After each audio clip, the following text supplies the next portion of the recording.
The sun dipped low, pulling long, thin shadows across the stone floor of the home. Mary sat in the center of the room, the only sound, the rhythmic, dry scrape of a clay jar against the earth.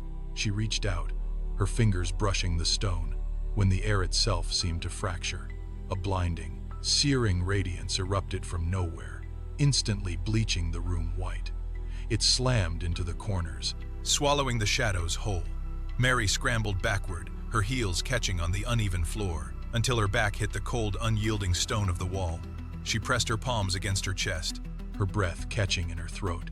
The light pulsed, vibrating through the dust motes that danced in the sudden heat. She tried to look up, but the brilliance forced her to shield her eyes, her knees hitting the floor with a dull thud.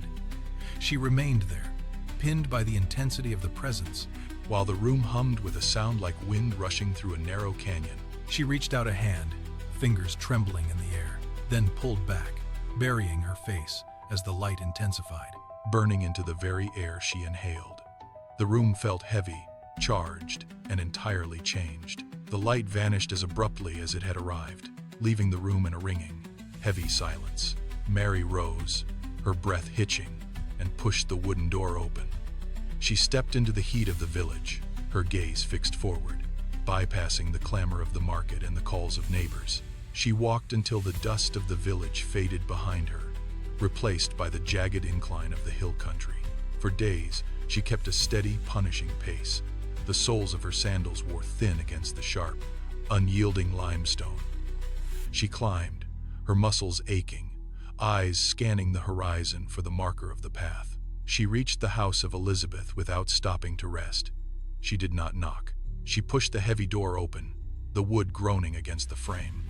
Elizabeth stood in the center of the room. She turned, her face brightening, and crossed the space in 2 long strides. She caught Mary, pulling her into a firm, grounding embrace.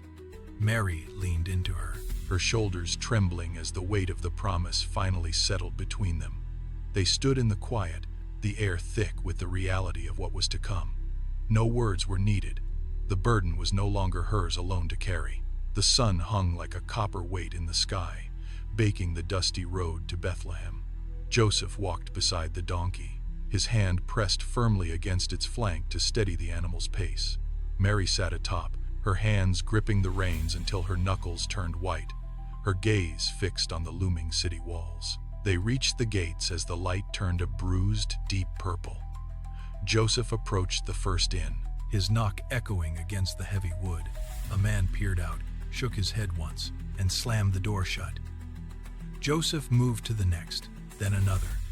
Each time, the result was the same. The city offered no space.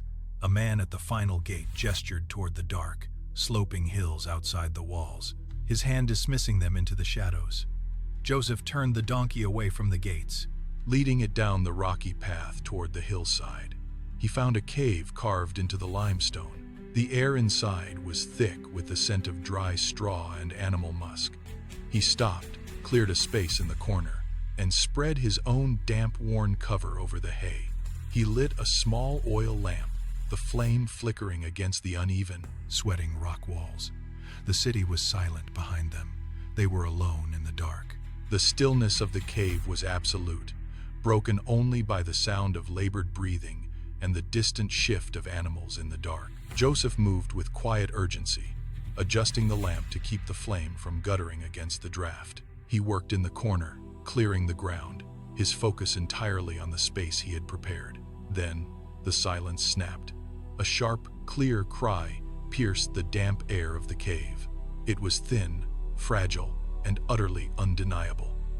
Joseph turned, his hands still trembling slightly from the tension of the long night. He knelt beside the makeshift bed and carefully gathered the small, shivering form in strips of cloth. His movements were steady, precise, and devoid of hesitation. He leaned forward, lifting the child with immense care, and placed the infant into the crook of Mary's arms.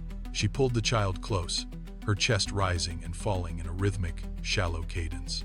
The golden glow of the oil lamp caught the moisture in her eyes, reflecting a singular, brilliant light that filled the small space.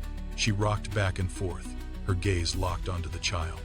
The long journey, the cold stone, and the rejection at the gates vanished. In the center of the dark, the promise had arrived. Miles away, the shepherds huddled around a dying fire, their shadows dancing against the rock face. The night air was biting, silent, and familiar. Then, the sky above them tore open. A searing white brilliance erupted, turning the darkness into blinding noon. They scrambled back, dropping their wooden staffs, shielding their eyes as the ground seemed to vibrate. The light did not flicker. It held, heavy and absolute, pushing into their very bones. When it finally dimmed, the silence that returned was different. It felt charged. Expectant. They did not wait for instructions. They grabbed their gear and bolted, feet pounding against the hard earth as they raced toward the city walls. Breath burned in their lungs, but they did not stop. They pushed through the gates and sprinted toward the rocky slope. They reached the cave entrance, Gasping, chests heaving, and stepped into the dim, warm interior. The frantic motion ceased instantly. They saw the child lying in the straw. The reality of the moment took hold, grounding their chaotic energy into a singular, heavy weight. One by one, they dropped to their knees, rough hands folding in prayer. The long wait was over. A new era had begun, and the world shifted on its axis, never to be the same again.